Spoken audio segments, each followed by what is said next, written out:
Hi, welcome back to this series of videos which I am creating for my patients, for my clients, for my friends. The first topic which I am going to discuss, or the first series of videos which I am going to make, is on a very important part of your body. Can you guess? Yes. I don't know whether you guessed it or right. For me, it's the foot and ankle. You might think so, why? And some might think yes.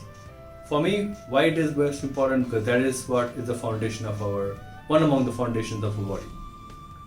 We stand on our feet, we walk on our feet, we wait where we move, and everything and anything which we are doing is all on our feet, and of course the ankle which is moving it.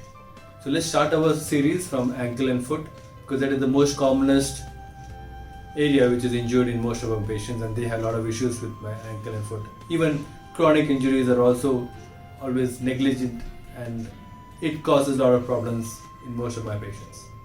So let's start with foot and ankle today.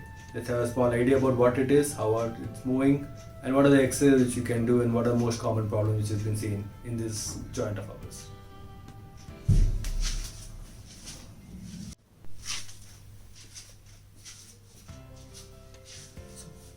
Hi.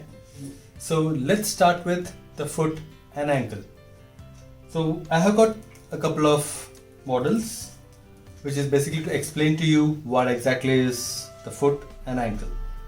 Now let's start with the foot, which I have here. Now you can see at this. Have a closer look. You can see the complexity of this foot. How many bones are there? How many joints are there? And the shape of each and every bone. Now this itself implies the complexity of the foot and ankle structure. We take it so lightly because we don't realize that these structures are basically for making us feel comfortable, move comfortably without any stress and strain. But when we take things for granted, it's obvious that we're going to face the consequences somewhere, and that's what happens when you don't bother about a foot. We keep moving it. People call that this is the worst organ of the body because it's always on the floor. But we don't imagine, or we don't understand that how important is this foot. Now, once you understand the structure, we can also understand the irregularity of those bones are basically made to mold our foot according to the surface where we are walking. We might be walking on a normal flat surface, or on sand, on snow, on pebbles, on rocks, wherever it is a foot which has to adapt. And that's why this is so complex. Not only that, the second part is looking at the limb as a whole. You can see the foot can move independently. It also has to move along with the knee and the hip.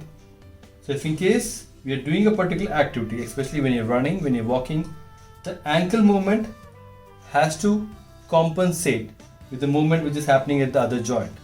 So if in case there is some restriction in the knee, the ankle has to move more. Or if the ankle is restricted, it can affect the knee. So this is what, my friends, I want you guys to understand and appreciate, that the complexities is not localized. You might have a pain in your ankle, but this pain could be because of your knee, or it could be because of your foot, or it could be because of your hip.